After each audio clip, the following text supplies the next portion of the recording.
What looks like a simple steel cover actually takes 11 precision steps to make. Today, let's walk through how we turn a flat steel sheet into a finished end cap for a US customer, with tight tolerances and a complex waste profile. First, we run a DFM review checking every dimension and tolerance to optimize the process.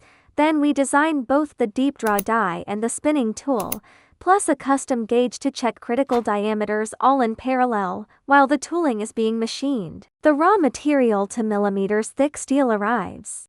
The real work begins with deep drawing, forming the outer contour. Next comes the tricky part, waste necking by metal spinning.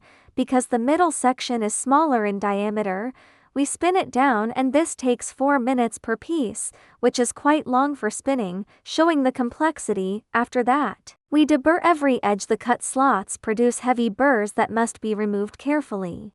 Then we inspect every critical size using the pre-made gauge.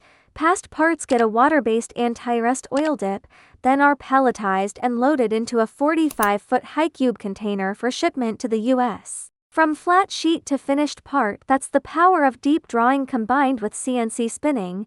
Need to make any copper spinning parts? Contact us right now. Email info@richspinning.com.